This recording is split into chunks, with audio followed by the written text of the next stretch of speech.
Good morning जी। हमारा topic discount को लेकर के चल रहा था और पिछली दो क्लासेस से हम डिस्काउंट को डिस्कस कर रहे हैं। पहली क्लास में हमने ये डिस्कस किया कि ट्रेड डिस्काउंट क्या होता है, कैश डिस्काउंट क्या होता है, दोनों के मीनिंग के बारे में हमने डिस्कशन किया था। उसके बाद की क्लास में हमने ट्रेड डिस्काउंट को डिटेल में डिस्कस किया। ठीक है जी। आज की क्लास में हम कैश डिस्काउंट को डिटेल में डिस्कस करेंगे और ये सीखेंगे कि कैश डिस्काउंट के केस में जर्नल एंट्रीज किस तरीके से बुक्स में रिकॉर्ड की जाती हैं। ठीक है जी। तो जी सुनिएगा दोबारा से कि कैश डिस्काउंट होता क्या है। वैसे पहले चर्चा हो चुकी है इसकी। तो कैश डिस्काउंट जो है वो हम अपने डेटर्स को दे सकते हैं। ठीक है जी। कैश डिस्काउंट हम अपने डेटर्स को दे सकते हैं जल्दी पेमेंट लेने के लिए। देखिए जी, अगर कोई हमारा डेटर है तो हमने उसे गुड्स उधार बेचे हैं। ठीक है जी। और उधार बेचे हैं तो वो हमारा डेटर बन गया। डेटर से अगर हमें क्विक पेमेंट चाहिए, हम अगर उससे जल्दी पेमेंट लेना चाहते हैं तो ऐसी सिचुएशन में हम उसे कुछ डिस्काउंट उसके कैश पेमेंट पर दे सकते हैं। 2%, 5%, जैसा भी डिस्काउंट देने वाला देना चाहे। ठीक है जी। तो हम अपने डेटर्स को पेमेंट लेते समय डिस्काउंट दे सकते हैं और हमारे क्रेडिटर्स जिन्हें हम चुकाएंगे, जिनसे हमने उधार ले रखा है, वो हमें भी कुछ कैश डिस्काउंट दे सकते हैं अगर हम उनको जल्दी पेमेंट करें तो। ठीक है जी। तो इस सिचुएशन को समझते हैं एक एग्जांपल से। देखिए जी, यहां एक सेलर है और एक बायर है। अभी आपको अपने आप को एक सेलर मानना है। ठीक है जी। आपको जर्नल एंट्री सेलर के पॉइंट ऑफ व्यू से करनी है। ठीक है जी। हम अपने आप को क्या मान रहे हैं? सेलर मान रहे हैं। दोनों की तरफ से एंट्रियां क्या रिकॉर्ड होंगी मैं आपको बिल्कुल बताऊंगा। ठीक है जी। तो जैसे जैसे मैं समझाता हुआ चल रहा हूं उसी तरीके से आप समझते चलिए। देखिए जी, 1 अप्रैल 2020 को सेलर ने, मतलब आपने माल बेचा है बायर को, खरीदार को। ठीक है जी। 1 अप्रैल 2020 को आपने माल बेचा है किसी को और माल बेचा गया है 1 लाख रुपए का 3 महीने की उधारी पर। ठीक है जी। 1 लाख रुपए का माल आपने किसी को उधार बेचा है, 3 महीने का समय आपने उसको दिया है। Goods sold on 3 months credit worth ₹1 lakh. Seller ने किसको बेचा है? बायर को। ठीक है जी। अब 3 महीने का समय हमने उसे पैसा चुकाने के लिए दिया है, तो 3 महीने कब पूरे होंगे? 1 अप्रैल को माल बेचा है तो अप्रैल का महीना पूरा, मई का महीना पूरा, जून का महीना पूरा। 1 जुलाई को उसे भुगतान करना है। देखिए 1 जुलाई को बायर हमें भुगतान करेगा। अब आप ये ध्यान दीजिए कि हम माल बेचने वाले हैं तो हमारे लिए बायर कौन हुआ? डेटर हो गया। हमारे नजरिए से, बेचने वाले के नजरिए से देखो, बायर कौन है? डेटर है। और खरीदने वाले के नजरिए से देखो तो सेलर कौन है? एक उसका क्रेडिटर है। ठीक है। ये पैसा प्राप्त करेगा और ये भुगतान करेगा। इसके लिए एक लायबिलिटी है, इसके लिए एक एसेट है। ठीक है जी। हमारे लिए डेटर्स कौन है? डेटर्स होते हैं हमारे लिए एक एसेट। और इसके नजर से सोचो, क्रेडिटर्स कौन होते हैं? एक लायबिलिटी होते हैं। क्लियर है जी यहां तक की बात?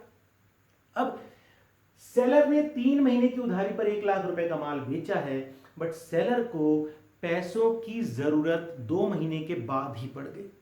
हमने समय दिया है उसको 3 महीने का, पर हमें जरूरत पड़ गई पैसे की 2 महीने के बाद ही। अब क्या करें?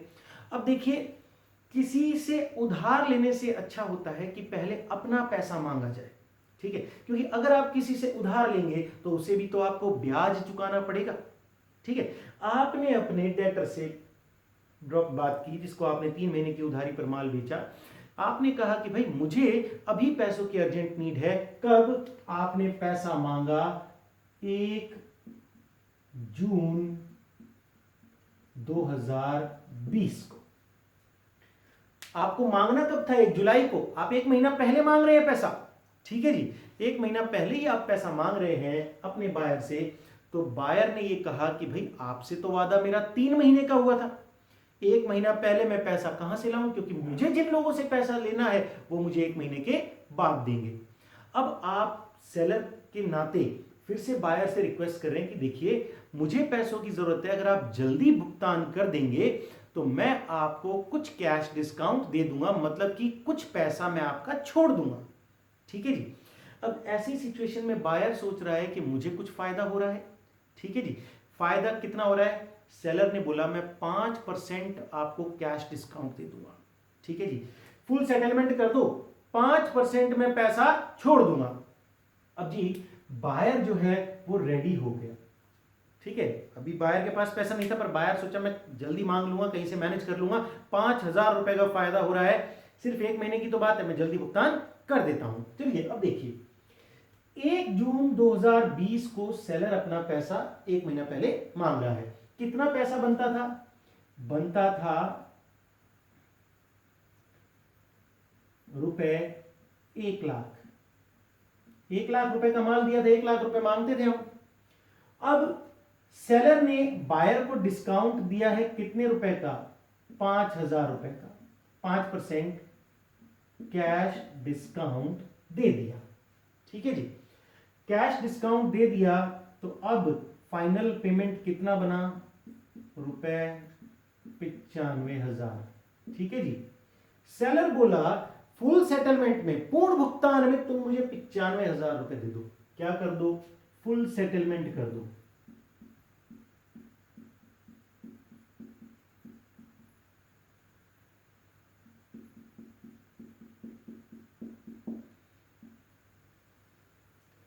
फुल सेटलमेंट का मतलब है पूर्ण भुगतान में 95,000 रुपए दे दो। अब देखो, बायर ने 95,000 रुपए किसको दे दिए, किसको पहुंचा दिए? सेलर के पास, मतलब आपके पास पहुंचा दिए, क्योंकि हम सेलर के पॉइंट ऑफ व्यू से एंट्री कर रहे हैं। तो बायर ने 95,000 रुपए डिस्काउंट काट के 95,000 रुपए सेलर को दे दिए। अब देखिए यहां पर ये जो कैश डिस्काउंट है 5,000 रुपए का, ठीक है, ये 5,000 रुपए का खर्चा करने के बाद हमें 95,000 रुपए मिले हैं। सेलर के पॉइंट ऑफ व्यू से सोचिए, 5,000 रुपए छोड़े, अपनी मर्जी से छोड़े हैं, ध्यान दीजिएगा, अपनी मर्जी से छोड़े हैं, इसीलिए इसे हम क्या मानेंगे? एक एक्सपेंस मानेंगे। ठीक है जी, ये 5,000 रुपए एक्सपेंस है इसके लिए और इनकम है बायर के लिए। ठीक है जी, क्योंकि इसके लिए तो ये एक फायदे की बात है, 5,000 रुपए कम देने पड़े, और इसके लिए ये खर्चा हो गया। खर्चा इसलिए हो गया क्योंकि इसने अपनी मर्जी से पैसा छोड़ा है। ठीक है जी, इसने अपनी सेलर ने अपनी मर्जी से पैसा छोड़ा है 5,000 रुपए। तो जी 1 लाख रुपए से हमारा डेटर था वो, बट उसने सेटलमेंट में 95,000 दे दिया और हमने उसका पूरी तरीके से अकाउंट क्लोज कर दिया। ठीक है जी, तो अब जर्नल एंट्रियां कैसे होंगी वो मैं आपको बताता हूं, पर ये देख लीजिए, सेलर ने जब माल बेचा तो बायर उसके लिए क्या बन गया? डेटर बन गया। बायर के नजरिए से देखिए, सेलर उसका क्या है? क्रेडिटर है। पॉइंट ऑफ व्यू देखिए अलग अलग। ठीक है जी, अपने बिजनेस के पॉइंट ऑफ व्यू से हमें देखना है, हम है इस समय सेलर, हम अपने डेटर को डिस्काउंट अलाउ करेंगे। ठीक है, हम अलाउ करेंगे, हम उसको डिस्काउंट देंगे, कैश डिस्काउंट जल्दी पेमेंट पे, तो हमारे लिए ये क्या है? एक खर्चा, और खर्चा बढ़ता है तो होता है डेबिट। अब बायर के नजरिए से सोचिए, बायर को डिस्काउंट मिला है, बायर को डिस्काउंट मिला है तो उसकी इनकम हुई है। ठीक है, देखिए खर्चा ना होना भी, खर्चा हो रहा था, खर्चा रुक गया, वो भी एक इनकम ही होती है। ठीक है जी, अगर डिस्काउंट ना मिलता तो 1 लाख रुपए देने पड़ते। ठीक है, तो 5,000 की जो बचत है इसे अपन इनकम बोलेंगे। ठीक है जी, तो बायर को डिस्काउंट मिला है और उसके लिए इनकम है, इनकम बढ़ती है तो क्रेडिट। ठीक है जी, अब अपन करते हैं journal entry.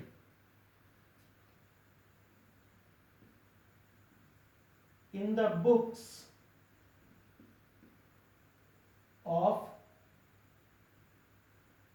seller,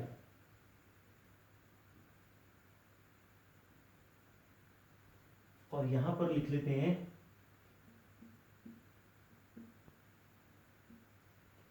in the books of buyer।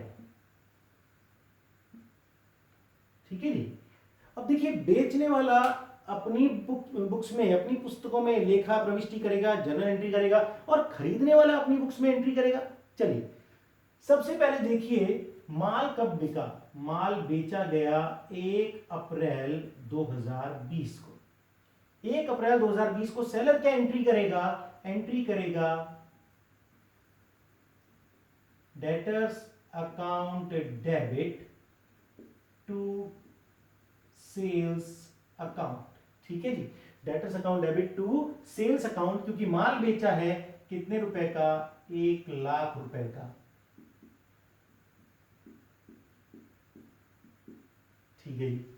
अब बायर खरीदार, खरीदार अपनी पुस्तकों में क्या प्रविष्टि करेगा, 1 अप्रैल 2020 को माल खरीदा इसने, एंट्री करेगा परचेजेस अकाउंट डेबिट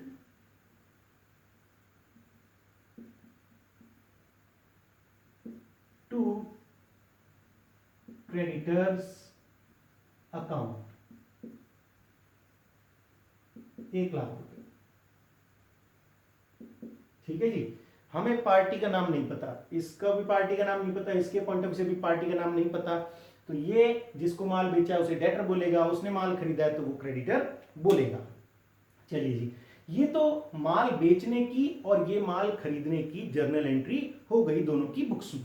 ठीक है, अब इसके बाद सेटलमेंट कब हो रहा है, होना था 1 जुलाई को, बट हो रहा है फुल सेटलमेंट 1 जून को। ठीक है जी, 1 जून 2020 को फुल एंड फाइनल सेटलमेंट हो गया। इसने 5,000 रुपए का डिस्काउंट काट के पैसे दे दिए और इसने 5,000 रुपए का डिस्काउंट दे करके पैसे ले लिए। अब देखिए सेलर की नजर से देखिए कि डिस्काउंट जो दिया गया है वो एक खर्चा है, और खर्चा होता है तो क्या किया जाता है, उसे डेबिट। सबसे पहले देखो सेलर के पास पैसा कितना आया, 1 जून 2020 को कैश आया, कैश अकाउंट डेबिट, कितना कैश आया, 95,000, 95,000।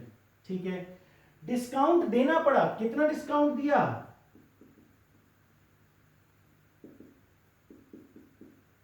5,000 रुपए। ठीक है जी, डिस्काउंट को मैं डेबिट कर रहा हूं, क्यों, क्योंकि ये सेलर के लिए एक खर्चा है।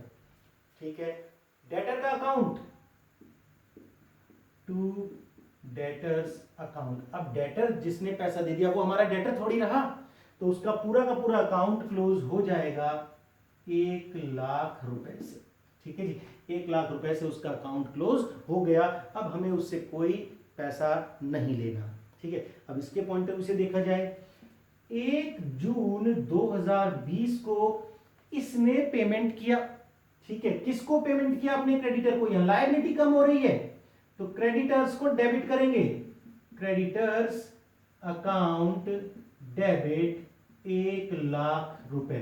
देखिए जी, लायबिलिटी जब घटती है तो उसे डेबिट किया जाता है। ठीक है जी, लायबिलिटी हमारी ये थी जो कि अब घट रही है।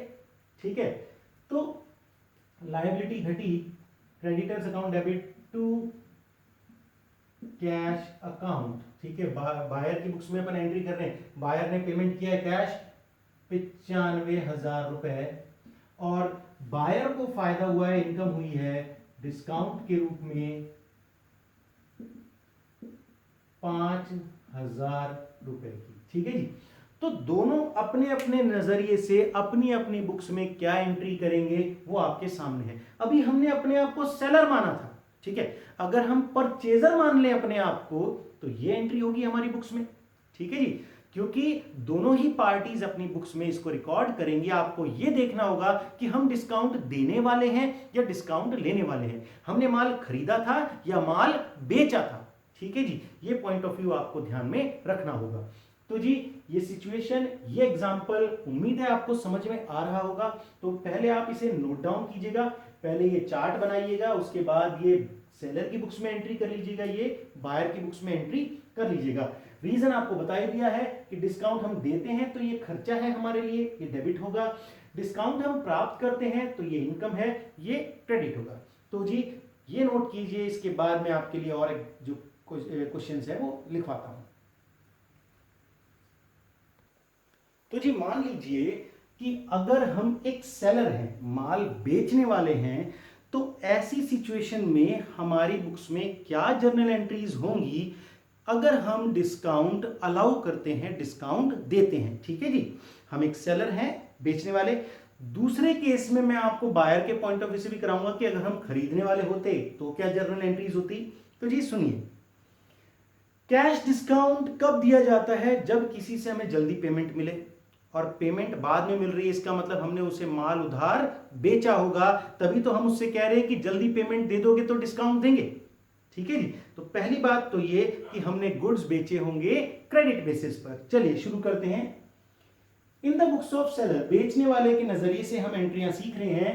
पहला, goods sold to Hari ₹1 lakh on credit. Hari को माल बेचा 1 लाख रुपए। ठीक है जी।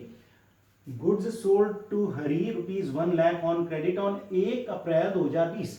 ठीक है जी। हरी को 1 लाख रुपए का उधार माल बेचा 1 अप्रैल 2020 को।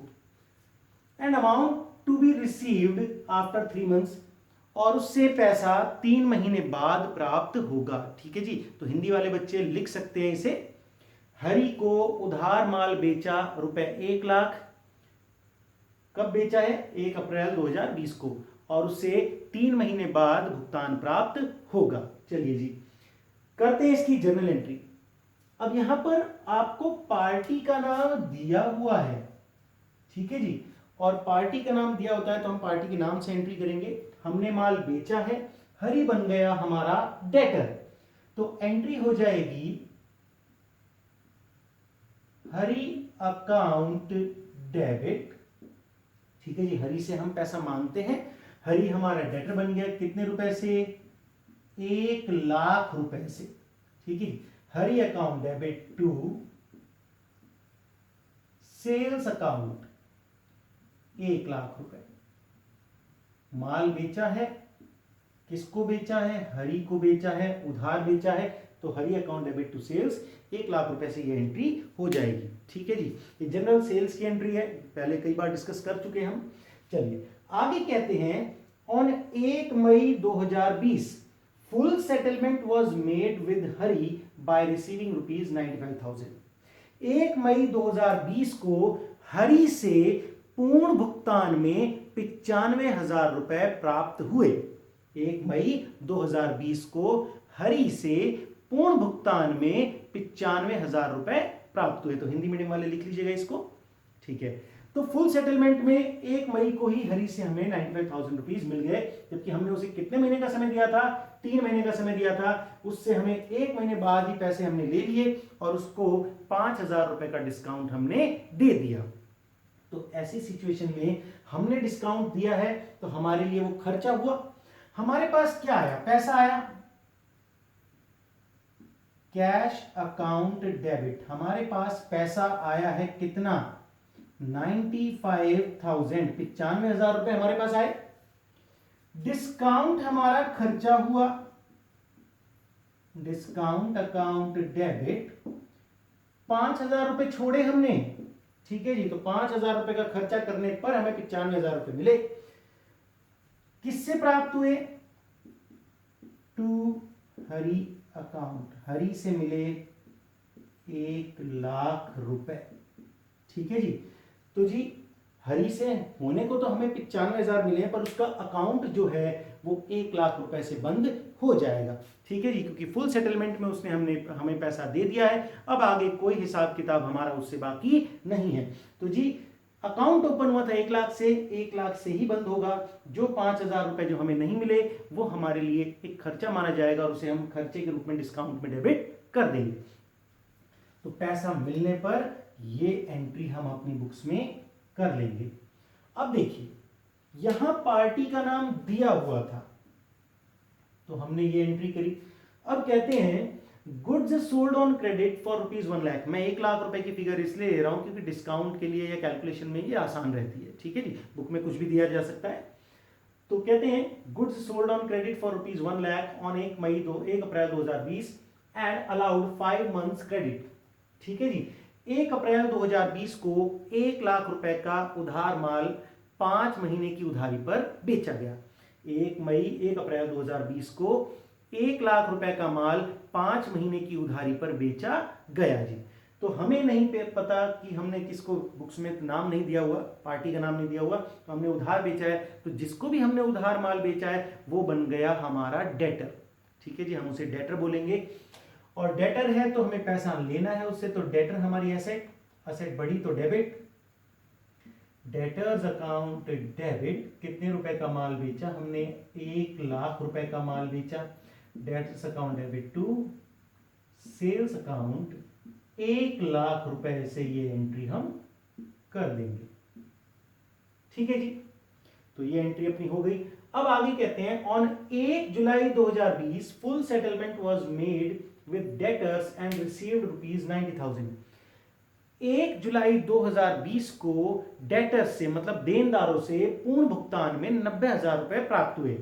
1 जुलाई 2020 को देनदारों से पूर्ण भुगतान में 90,000 रुपए प्राप्त हुए। देनदार मतलब डेटर्स। ठीक है जी, तो हिंदी मीडियम वाले बच्चे फिर से मैं रिक्वेस्ट करूंगा, आप इसको हिंदी में लिखना चाहें तो लिख सकते हैं, अदरवाइज इंग्लिश में भी कोई गलती नहीं है, आप नोट डाउन कर सकते हैं, कोई प्रॉब्लम नहीं होगी आपको। ठीक है जी, तो जी अब आप देखिए हमें अपने डेटर से लेना कितना था? 1,00,000 रुपए, और हम प्राप्त कर रहे हैं 90,000 रुपए। सबसे पहले पैसे आने को क्या करेंगे? हम डेबिट करेंगे। कैश अकाउंट डेबिट, कितने रुपए आए? 90,000 रुपए हमारे पास आ गए। 90,000 रुपए आए, हमें कितना पैसा छोड़ना पड़ा? हमें 10,000 रुपए छोड़ना पड़ा, जो कि हमारे लिए खर्चा हुआ।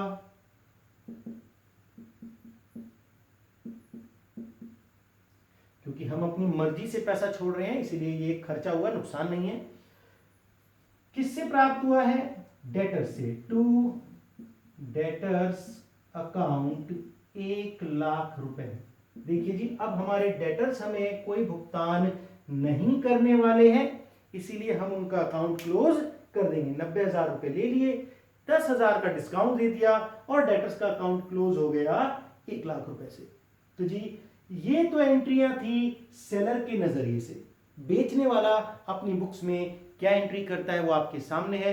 अब हम एंट्रियां सीखेंगे खरीदने वाले के नजरिए से, कि अगर हम परचेजर हैं, हमने माल उधार खरीदा है और हमें डिस्काउंट मिलता है, तो ऐसी सिचुएशन में क्या एंट्रियां होंगी वो अपन सीखते हैं। चलो आप इसको नोट डाउन कर लीजिए पहले। अब बायर के नजरिए से देखिए कि अगर हम एक खरीदार हैं तो हम अपनी बुक्स में क्या जर्नल एंट्रीज करेंगे अगर हमने माल उधार खरीदा है तो। ठीक है जी, तो देखिए in the books of the buyer, ठीक है जी, क्रेता की पुस्तकों में, खरीदार की पुस्तकों में कहते हैं on 1 January 2020 goods purchase from Rajiv on credit of 3 months. Rajiv से हमने माल खरीदा है, यहां पार्टी का नाम दिया हुआ है। ठीक है जी, 1 जनवरी 2020 को राजीव से 3 महीने की अवधि के लिए उधार माल खरीदा। 1 जनवरी 2020 को राजीव से 3 महीने की अवधि पर उधार माल खरीदा। ये आप हिंदी में लिख सकते हैं। अब देखिए उधार माल खरीदा है, हमें पार्टी का नाम दिया हुआ है, तो एंट्री क्या करेंगे? देखिए purchases account debit,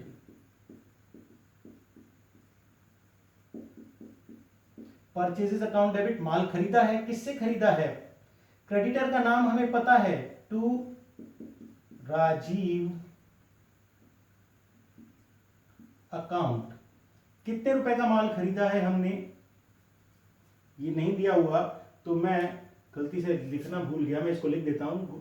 on 1 January 2000 goods purchase from Rajiv on credit of 3 months ₹1,00,000। ठीक है जी, 1,00,000 रुपए का माल हमने राजीव से 3 महीने की अवधि पर उधार खरीदा। तो परचेज किया हमने माल 1,00,000 रुपए का, और राजीव के प्रति हमारी लायबिलिटी बन गई 1,00,000 रुपए की। राजीव हमारी बुक्स में बन गया क्रेडिटर। ठीक है जी, राजीव हमारा क्रेडिटर है और हमें उसे 1,00,000 रुपए पे करने हैं। कब देने हैं? 3 महीने के बाद। कितने? ₹95,000 paid to Rajiv in full settlement on 1 फरवरी 2020। 1 फरवरी 2020 को राजीव को पूर्ण भुगतान में 95,000 रुपए चुकाए। 1 फरवरी 2020 को राजीव को पूर्ण भुगतान में 95,000 रुपए हमने चुकाए। तो इसकी एंट्री क्या होगी, देखिए पहली बात तो ये देखिए कि किसको हम पे कर रहे हैं, राजीव को। ठीक है, राजीव हमारी लायबिलिटी थी, पर अब ये लायबिलिटी कम हो जाएगी। तो जब लायबिलिटी कम होती है तो उसे डेबिट करते हैं, राजीव अकाउंट डेबिट। राजीव हमारी लायबिलिटी डेबिट कितने रुपए से, 1 लाख रुपए से। खाता 1 लाख से खुला था, 1 लाख से बंद होगा। हम राजीव को दे कितने रहे हैं, 95,000। तो हमारे पास से कैश कितना जाएगा, 95,000, 95,000 रुपए हमारे पास से गए। अब देखो डेबिट क्रेडिट मैच नहीं हो रहा। डेबिट क्रेडिट बराबर करने के लिए हमें 5,000 रुपए की इनकम जो हमें डिस्काउंट के फॉर्म में हुई है वो क्रेडिट करनी पड़ेगी। ठीक है जी, क्योंकि हम राजीव को कितना भुगतान कर रहे हैं, 95,000, 5,000 रुपए उसने छोड़ दिए। ठीक है जी, तो 5,000 रुपए का हमें फायदा हुआ, तो इनकम है, इनकम बढ़ती है तो क्रेडिट की जाती है। तो ये एंट्री की जाएगी पैसा देने पर। हम अपनी बुक्स में ये एंट्री करेंगे जब हम राजीव को भुगतान करेंगे। चलिए जी, तो यहां पर आपको पार्टी का नाम दिया हुआ था। अब दूसरा केस भी ऐसा ही है, बस पार्टी का नाम नहीं दिया हुआ, तो ऐसी सिचुएशन में हम क्या मान लेंगे, हम जिसको पैसा चुकाएंगे वो हमारा क्रेडिटर था। देखिए, on 1 April 2020 goods purchase on credit ₹2 lakh to be paid after 3 months. 1 April 2020 को 2 लाख रुपए का उधार माल खरीदा जिसका भुगतान 3 माह के पश्चात किया जाएगा। 1 अप्रैल 2020 को 2 लाख रुपए का उधार माल खरीदा गया जिसका भुगतान 3 माह के पश्चात किया जाएगा। तो जी पहले तो माल खरीदने की एंट्री करते हैं। माल खरीदने की एंट्री, परचेजेस अकाउंट डेबिट। किससे खरीदा है, नाम नहीं बताया, पर उधार खरीदा है, तो जिससे भी खरीदा है वो हमारा क्रेडिटर हो गया। कितने का माल खरीदा है, 2 लाख रुपए का। दो लाख रुपए का माल खरीदने की एंट्री ये हो गई। अब हमारी बुक्स में लायबिलिटी है 2 लाख रुपए की। आगे कहते हैं ऑन 1 मई 2020, देखिए 3 महीने की उधारी हमें मिली थी, पर हम अप्रैल में माल खरीद करके मई में ही भुगतान कर रहे हैं। On 1 May 2020 ₹1,90,000 paid to creditors in full settlement. 1 मई 2020 को लेनदारों को, मतलब क्रेडिटर्स को, 1 मई 2020 को क्रेडिटर्स को पूर्ण भुगतान में 1,90,000 रुपए चुकाए। 1 मई 2020 को क्रेडिटर्स को पूर्ण भुगतान में 1,90,000 रुपए चुकाए। तो जी हमारी पास से 1,90,000 रुपए गए। करते हैं इसकी एंट्री। हमारी लायबिलिटी थी 2 लाख रुपए की। अब जब हम पैसा चुकाएंगे तो हमारी लायबिलिटी कम होगी, खत्म हो जाएगी ये वाली लायबिलिटी। लायबिलिटी खत्म होती है तो डेबिट क्रेडिटर्स अकाउंट डेबिट। कितने की लायबिलिटी थी, 2 लाख रुपए की। हमने कितना पे किया, हमारे पास से कैश गया टू कैश अकाउंट। कैश जाता है, असेट है, कम हो रही है तो क्रेडिट होगा। कैश अकाउंट क्रेडिट कर देंगे 1,90,000 रुपए से। ठीक है, 1,90,000 रुपए हमारे पास से गए। और हमें कितने का फायदा हुआ, हमें फायदा हुआ यहां पर 10,000 रुपए का, जो कि हमें डिस्काउंट मिला है टू डिस्काउंट अकाउंट 10,000 रुपए। ठीक है जी, तो हमने क्रेडिटर्स को पे किया। यहां नाम नहीं दिया हुआ जिससे माल खरीदा है, तो क्रेडिटर्स बोलेंगे उनको। ठीक है जी, क्रेडिटर्स को हमने पे कर दिए फुल सेटलमेंट में 1,90,000 रुपए का, और 10,000 रुपए का हमें फायदा हो गया। तो जी दोनों के नजरिए से आपको एंट्री समझा दी है कैश डिस्काउंट की। अब आपको क्वेश्चन करते समय ये देखना है कि आप माल खरीदने वाले हैं या माल बेचने वाले हैं। ठीक है जी, दोनों की तरफ से भी एंट्री दी जा सकती है कि आपने कुछ माल बेचा था और कुछ माल खरीदा था। तो अगर आपने माल खरीदा था तो आपको डिस्काउंट मिल सकता है, और आपने माल बेचा था तो हो सकता है कि आपको बुक्स में कहा जाए कि डिस्काउंट देना है। तो जैसी भी सिचुएशन हो हम क्वेश्चन कर लेंगे, तो आप ये नोट डाउन कर लीजिएगा। आज की क्लास में इतना ही। कोई डाउट हो तो आप कॉल कर सकते हैं, मैसेज कर सकते हैं, और अगली क्लास में हम कोई नया मुद्दा डिस्कस करेंगे।